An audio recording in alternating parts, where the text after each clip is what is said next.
Muchos soldados rusos han optado por no luchar en la guerra de Ucrania, eligiendo cambiar de bando o huir de las líneas del frente.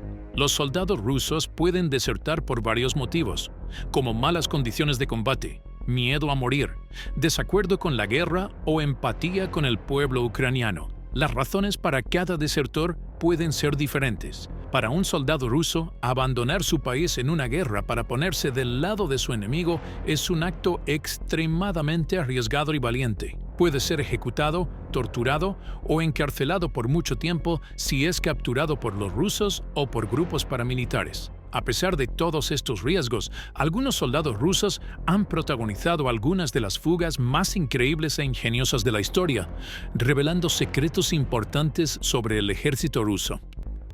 Este es Maxim Kuzminov, un piloto ruso que decidió hacer precisamente eso.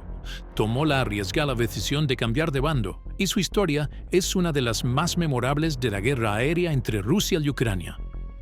En su peligrosa y arriesgada huida, Kuzminov robó un valioso helicóptero de asalto armado, el Mi-8, y luego escapó hacia Ucrania. En una entrevista con la Inteligencia de Defensa de Ucrania, contó todo sobre esta operación. Todo comenzó cuando el piloto ruso Kuzminov se unió a un canal de Telegram que intentara convencer a soldados rusos para que se rindieran.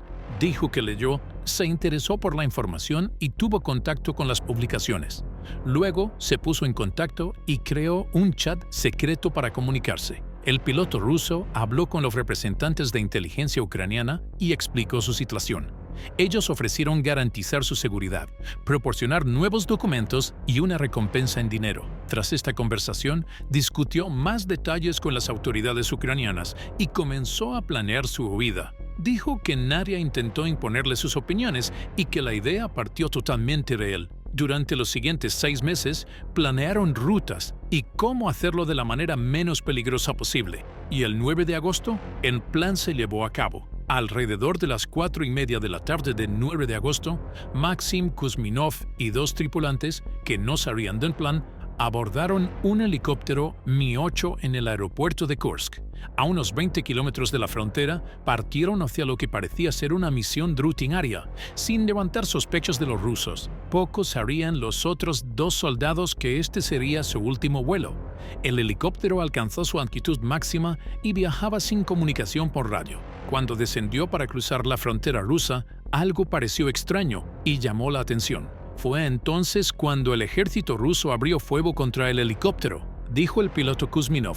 Herido en la pierna, Kuzminov logró volar otros 20 kilómetros hasta la zona de aterrizaje acordada con la Inteligencia de Defensa de Ucrania. Al aterrizar de manera segura en el lado ucraniano, el piloto Maxim Kuzminov dijo que los miembros de la tripulación no podían llevar el helicóptero de vuelta a Rusia porque no sabían pilotar. Los 2 tripulantes, que no sabían del plan de deserción, se negaron a rendirse y fueron muertos por las fuerzas ucranianas, según los informes. Maxim dijo que intentó calmarlos, asegurándoles que todo estaba bien, que había personas buenas allí y que nada saldría mal. Pero ellos actuaron de manera agresiva y corrieron hacia la frontera. En ese momento, la familia del piloto Maxim Kuzmin ya había huido de Rusia y estaba en Ucrania, esperando por él para su seguridad. Fue un plan audaz y secreto de 6 meses que llevó a Kuzminov a aceptar robar un helicóptero y huir hacia Ucrania. A cambio, recibió garantía de seguridad para él y su familia, una recompensa en dinero y nuevos documentos. Muchos detalles sobre el incidente fueron proporcionados por el mayor general Kirill Budanov. En una entrevista con Radio Free Europe y Radio Liberty, explicó que logró encontrar un enfoque adecuado para Kuzminov, crear condiciones para sacar a su familia sin que se dieran cuenta y para que él abordara la aeronave con una tripulación que no sabía lo que estaba ocurriendo. Cuando los otros miembros se dieron cuenta de dónde habían aterrizado, intentaron escapar, pero fueron muertos. Nos hubiera gustado capturarnos vivos, pero es lo que tenemos, dijeron. Según Kirill Budanov, además del helicóptero Mi-8, la carga incluía piezas para los cazas BKS Su-27 y Su-30 SM Flanker, que estaban siendo transportadas entre 2 bases aéreas rusas. Kuzminov recibió una recompensa de $500,000. El objetivo es incentivar otras deserciones como esta. Puede parecer que esta cantidad es falsa o exagerada, pero piénsalo bien. El helicóptero Mi-8 que Kuzminov entregó a Ucrania cuesta alrededor de $9 millones. Entonces, ¿por qué no pagarían $2 millones por un desertor ruso? Ucrania ofrece recompensas para soldados rusos que deserten con equipos militares, como aeronaves y armas pesadas. Por ejemplo, la recompensa por un tanque ruso es de $100,000. El Mi-8 es un helicóptero de transporte que también puede ser usado en combate, lo que lo hace peligroso. Básicamente, Ucrania consiguió un gran descuento en la compra de un helicóptero. Kuzminov explicó por qué decidió huir de Rusia en un helicóptero con equipos de comunicación y autodefensa valiosos para Kiev, además de ser una victoria para la operación de información. También mencionó que evitar ataques antes de desertar fue debido a su descontento con la guerra, ya que no quería herir a ucranianos. Él solo voló en misiones de transporte de carga y tropas, sin participar en combates. Aún así, el piloto ruso Kuzminov sentía que su conciencia estaba pesada y sus manos manchadas de sangre. Por eso, decidió desertar en diciembre de 2022. Explicó que su decisión se basó en la comprensión total de lo que estaba ocurriendo y en la certeza de que el crimen era muy cruel. Decidió no participar sin importar las consecuencias. Contrario a la versión oficial rusa, afirmó que no había nazis ni fascistas en el lugar. Kuzminov dijo que era una vergüenza lo que estaba pasando, con asesinatos, lágrimas y sangre. No quería ser parte de eso, y lo que estaba sucediendo era un genocidio del pueblo ucraniano y ruso. La motivación de Kuzminov para desertar hacia Ucrania fue no contribuir a esos crímenes. En sus palabras, el piloto ruso cree que Ucrania saldrá victoriosa en esta guerra porque el pueblo está extremadamente unido. Dijo que el mundo entero los está ayudando y que, sobre todo, se debe valorar la vida humana. Pero Kuzminov no era ingenuo. Sabía del peligro que estaba enfrentando él y su familia, y de todo lo que estaba dejando atrás, su vida y sus privilegios como piloto de helicóptero del ejército ruso. Tenía su propio avión, un buen salario, 2 apartamentos. Pero todo eso no le importaba en ese momento. Realmente no quería luchar contra Ucrania. El piloto también alentó a otros rusos de las Fuerzas Armadas a desertar hacia Ucrania, prometiendo que serían mantenidos para el resto de sus vidas y tendrían ofertas de empleo en cualquier lugar. Aseguró que descubrirían un nuevo mundo. Tras la repercusión del caso, los rusos tuvieron que dar su versión de los hechos. Fuentes rusas confirmaron que un Mi-8 terminó en Ucrania, pero dieron razones diferentes para ello. Según el canal militar pro-Rusia Fighter Bomber, el incidente ocurrió cuando la tripulación del helicóptero se perdió y cruzó la frontera. Fighter Bomber también confirmó que una foto en la prensa ucraniana mostraba el Mi-8 involucrado. Según Fighter Bomber, el helicóptero Mi-8 llegó a Ucrania con 3 personas a bordo, pero no se sabe quiénes eran. El canal de Telegram negó que la familia del piloto hubiera sido trasladada a Ucrania antes y dijo que estaban en contacto con los familiares de los tripulantes. También confirmaron que 2 tripulantes probablemente murieron en un tiroteo con soldados ucranianos. Cuando se dieron cuenta de dónde habían aterrizado, la tripulación intentó despegar, pero fue baleada mientras el helicóptero aún estaba en el suelo. 2 tripulantes murieron y el comandante fue hecho prisionero. El mayor general ucraniano Kirill Budanov dijo que el helicóptero está en Kiev y que el piloto quiere quedarse en el país. Un piloto de combate desertor de OBKS es una gran adquisición de inteligencia para Ucrania. Afirmó que están comenzando una nueva etapa e incentivó a las personas a tomar una decisión consciente y principista y a oponerse a la guerra rusa contra Ucrania. Después de la deserción, Kuzminov se trasladó a Villajoyosa, en la provincia de Alicante, España, viviendo bajo una identidad falsa. En febrero de 2024, su cuerpo fue encontrado con marcas de disparos en un garaje subterráneo en esa localidad. Las autoridades españolas iniciaron una investigación, pero no confirmaron oficialmente su identidad de inmediato. El gobierno ruso expresó satisfacción con las noticias sobre su muerte. El director del Servicio de Inteligencia Exterior de Rusia, Sergei Narishkin, afirmó que Kuzminov se había convertido en un cadáver moral En el momento en que planeó su deserción, la policía española está buscando a 2 sospechosos que huyeron en un vehículo posteriormente encontrado quemado en una ciudad vecina. Fuentes de los servicios de inteligencia españoles creen que el Kremlin está detrás del asesinato de Kuzminov, considerándolo una represalia ejemplar para desalentar futuras deserciones. El gobierno español declaró que dará una respuesta firme en caso de que se confirme la implicación de las autoridades rusas. Este es Nikita Shibrin, un ex soldado ruso de la 64ª Brigada de Fusileros Motorizados de Guardias Separados, desercionó hacia Occidente. Esta brigada era tan notoria que Vladimir Putin les concedió el título honorario de guardias y elogió su valentía y heroísmo en la invasión de Ucrania. La brigada de Shibrin fue acusada de cometer crímenes horribles contra civiles. Esta unidad militar rusa está acusada de la masacre en las ciudades de Bucha, Borodianka y otras ciudades ucranianas.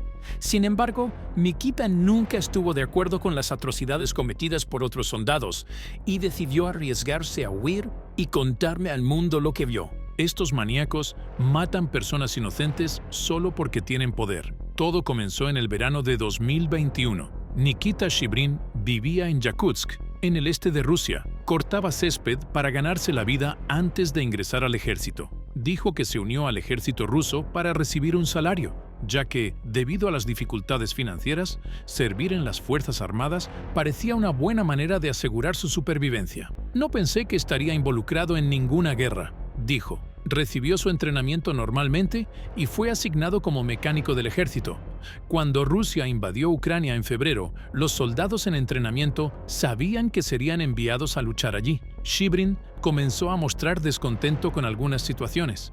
Desde el inicio de la guerra, expresó su descontento directamente a los comandantes, quienes lo removieron de su cargo de mecánico del ejército y lo amenazaron con encarcelarlo, diciendo que su familia también sufriría. Pero, al final, sus superiores decidieron usarlo para servicios de limpieza y carga.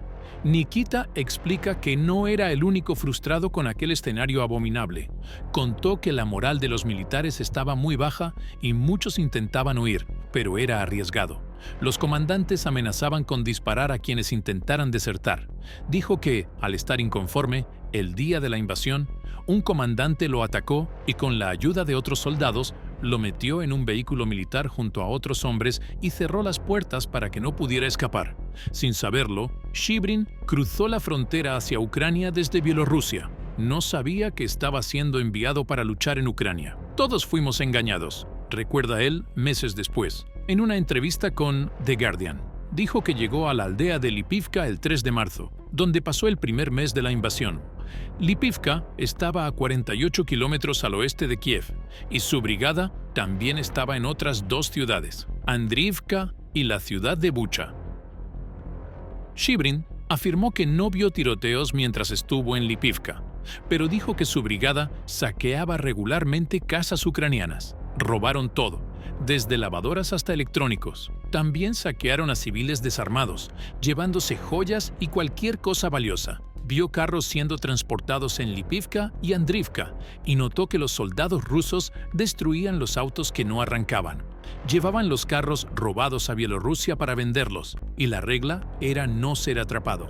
Si robabas algo y ningún comandante lo veía, entonces era tuyo. Pero creo que los comandantes no harían nada si lo viesen, dijo. También comentó que vio casas siendo destruidas y soldados rusos llevándose joyas y teléfonos celulares de esas casas. Los soldados rusos gritaban: «Tenemos poder, tanques, vehículos de combate y armas». Nikita Shibrin dijo que los soldados rusos se sentían invencibles. Habían enloquecido. Muchos bebieron alcohol que encontraron en las casas y la situación solo empeoró. Hubo un caso en que una madre y su hija fueron violadas. 4 soldados hicieron eso, dijo él. Como no había pruebas, fueron liberados. Shibrin afirmó que los comandantes sabían de los saqueos y las violaciones, pero no hicieron nada para detener a los soldados rusos. Nikita Shibrin afirmó que no vio tiroteos contra soldados ucranianos mientras estuvo en Lipivka. Todo estaba tranquilo. Además de los saqueos y violaciones que observaba, comenzó a escuchar rumores y conversaciones perturbadoras entre los soldados. Los rumores decían que soldados de su brigada, en Bucha, estaban ejecutando civiles. es importante hablar sobre la ciudad de Bucha. Imágenes del 3 de marzo muestran a soldados ucranianos intentando frenar el avance ruso antes de retirarse. A diferencia de Lipivka, donde estaba Nikita Shibrin, la ciudad de Bucha resistió el avance de los rusos. Poco después, decenas de soldados y vehículos rusos con la letra V tomaron las calles y siguieron llegando. El 4 de marzo, la ocupación de Bucha estaba casi completa. Algunas personas, con sus pertenencias e incluso mascotas, fueron escoltadas fuera de sus casas por los rusos. Otros fueron llevados por la fuerza, como este hombre que estaba amordazado y suplicaba. Los soldados rusos llevaron a estas personas a su base improvisada en un complejo industrial. Este edificio de oficinas fue utilizado como refugio antiaéreo antes de ser tomado por los rusos, quienes lo transformaron en cuartel general y base de interrogatorios. También montaron un hospital de campaña y mantuvieron a civiles inocentes en el sótano. Durante las redadas rusas, las cámaras mostraron a 9 hombres, incluido un taxista ucraniano llamado Ivan Esquiva, siendo llevados a la base bajo la amenaza de armas. Después de ser torturados y golpeados, Ivan y los otros hombres ucranianos fueron llevados al fondo del edificio, donde los rusos comenzaron a dispararles. Iván fue herido en el abdomen, pero sobrevivió y fingió estar muerto hasta que los rusos se fueron. Logró escapar a una casa cercana. En menos de una hora, más soldados rusos que estaban registrando la zona encontraron a Iván. Esta vez pensaron que era un civil herido y lo llevaron de vuelta a la base para recibir tratamiento médico, en lugar de torturarlo o matarlo. Cuidaron de su herida y lo colocaron en una camilla donde otros civiles se estaban escondiendo del bombardeo. El 31 de marzo, Iván y otros civiles que estaban en el sótano fueron liberados. Los cuerpos de 8 hombres aún estaban en el suelo detrás del edificio, donde habían estado durante días. Parece que los rusos estaban matando a cualquier persona que representara una amenaza, como hombres en edad militar e incluso mujeres que usaban teléfonos móviles en la calle, ya que podrían estar transmitiendo información al ejército ucraniano. Cuando la brigada de Nikita Shibrin se retiró de Bucha, después de un mes allí, dejaron atrás más de 450 muertos, incluidos hombres, mujeres y niños. Casi todos mostraban signos de tortura. Cada marca en la imagen representa el cuerpo de un civil ucraniano encontrado por las autoridades ucranianas después de la retirada de los rusos. El oficial a cargo de la brigada de Nikita era Asadbek Omurbekov, conocido como el carnicero de Bucha. Ahora está buscado como criminal de guerra. Tras ver y escuchar sobre los horrores, Nikita Shibrin dice que no participó en las masacres y decidió desertar del ejército ruso. Continuó sirviendo en Ucrania durante algunos meses más. Se lastimó gravemente la espalda y vio su oportunidad de escapar cuando fue enviado a Yarkov. Allí, entre los bosques de Izim, vio que el territorio ruso caería pronto debido a una rápida contraofensiva ucraniana que recuperaría 2.000 kilómetros cuadrados entre septiembre y octubre. Vio a otros soldados rusos huyendo de regreso a Rusia y aprovechó la oportunidad en medio de ese caos. De regreso en Rusia, pasó casi un mes en el hospital debido a sus heridas. Las autoridades le dieron un formulario para transferirlo a un sanatorio especial, donde recibiría el tratamiento médico necesario. A cambio, tendría que volver a la guerra. El nuevo contrato surgió en septiembre, cuando Putin anunció una movilización parcial, forzando a 300.000 rusos a luchar en Ucrania. Shibrin sabía que tenía poco tiempo antes de ser enviado de vuelta a la guerra.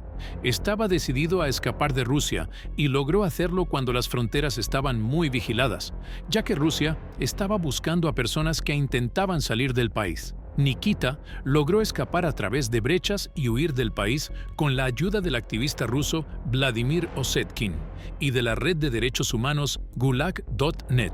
Ellos lo ayudaron a abandonar Rusia y llegar a Kazajistán. Desde allí, se dirigió a un país de la Unión Europea, donde ahora está exiliado. Nikita esperaba recibir asilo político en España porque su oposición a la guerra podría ponerlo en peligro si regresaba a Rusia. En la noche del jueves, fue liberado del centro de inmigración del aeropuerto de Madrid y se dirigió a un albergue temporal para refugiados en la ciudad, mientras las autoridades revisaban su solicitud de asilo. Un portavoz del Ministerio del Interior español se negó a comentar el caso, citando reglas de protección y el riesgo de persecución. Nikita Shibrin, que vio los combates de cerca, cree que Rusia perderá la guerra en Ucrania, pero que muchas vidas aún se perderán antes de eso. Pensó que Rusia está luchando con armamento antiguo, incluidos equipos de la era soviética usados en la guerra de Afganistán en los años 80. Nikita Shibrin dijo que muchos rusos pensaban que serían recibidos con flores, pero fueron recibidos con cócteles Molotov y balas. Contó al periódico español que tiene ascendencia ucraniana, está en contra de la guerra y de la política de Putin y está dispuesto a ayudar en la investigación de los crímenes de guerra. También dijo a las autoridades españolas que temía ser asesinado si regresaba a Rusia. ¿Qué te parecieron estas dos increíbles historias de deserción? Dime en los comentarios cuál de las dos historias fue la más impactante en tu opinión. Deja tu like para apoyar nuestro trabajo, suscríbete al canal y si deseas saber cómo Rusia perdió la mayor batalla de tanques de toda la guerra, haz clic en el video que está apareciendo en tu pantalla.